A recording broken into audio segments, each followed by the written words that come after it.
कभी सोचा है कि जब खाना पकता है, दूध खट्टा हो जाता है या फिर लोहे पर जंग लग जाता है, तो आखिर हो क्या रहा होता है? ये रोजमर्रा की चीजें एक बड़े ही दिलचस्प रहस्य की तरह हैं और आज हम इसी रहस्य को सुलझाने वाले हैं। चलिए इस केमिकल मिस्ट्री की तह तक चलते हैं।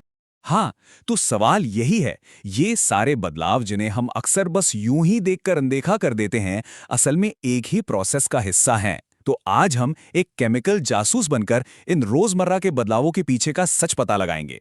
तो चलिए शुरू करते हैं। इन बदलावों को कहते क्या हैं? इन्हें कहते हैं रासायनिक अभिक्रियाएं या केमिकल रिएक्शंस। हमारा काम ये पता लगाना है कि इस शब्द का असली मतलब क्या है और ये हमारे आसपास की दुनिया को कैसे बदलता है।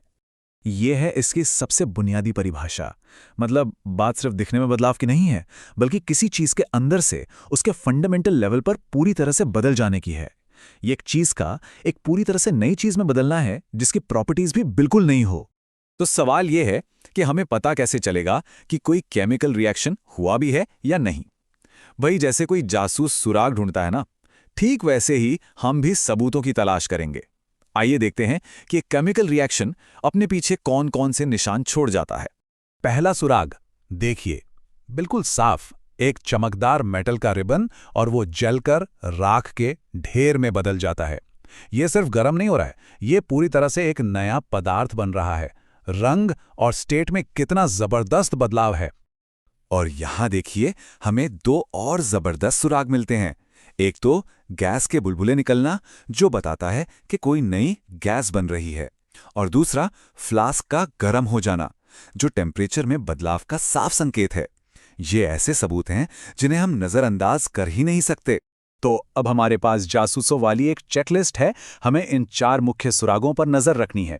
अगर इनमें से कोई एक या एक से ज्यादा चीजें होती हैं, जैसे स्टेट का बदलना, रंग बदलना, गैस का बनना या तापमान में बदलाव, तो ये एक पक्का संकेत है कि एक केमिकल रिएक्शन हुआ है।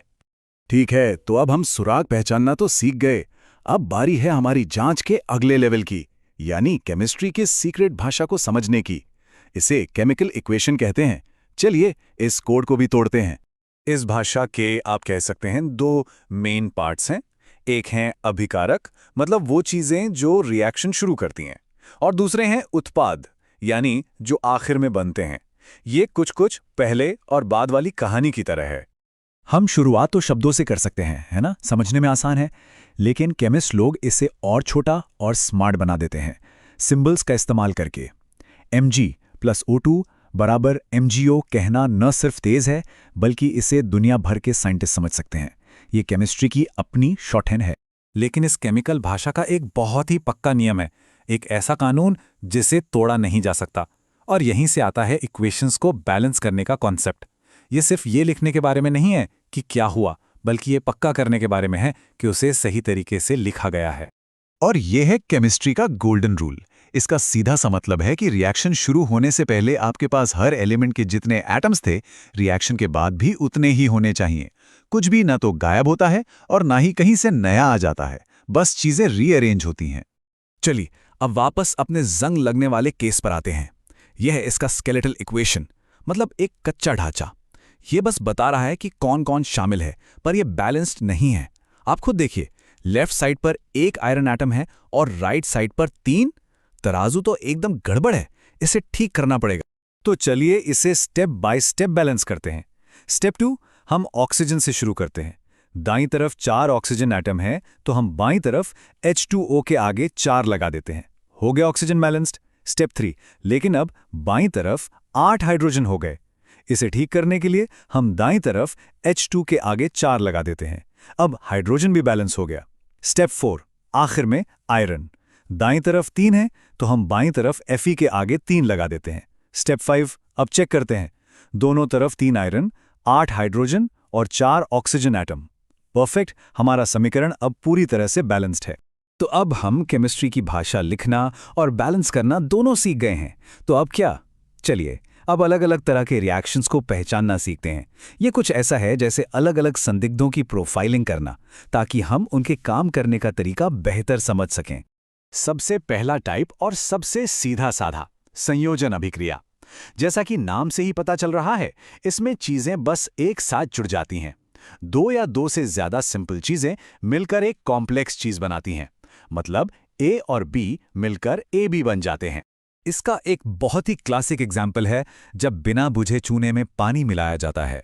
ये दोनों मिलकर बुझा हुआ चूना बनाते हैं। और अगर किसी ने ये होते हुए देखा है तो पता होगा कि इसमें से कितनी ज्यादा गर्मी निकलती है। ये कॉम्बिनेशन का एक जबरदस्त उदाहरण है। अब अगला टाइप संयोजन का ठीक उल्टा है, वियोजन अभिक्रिया।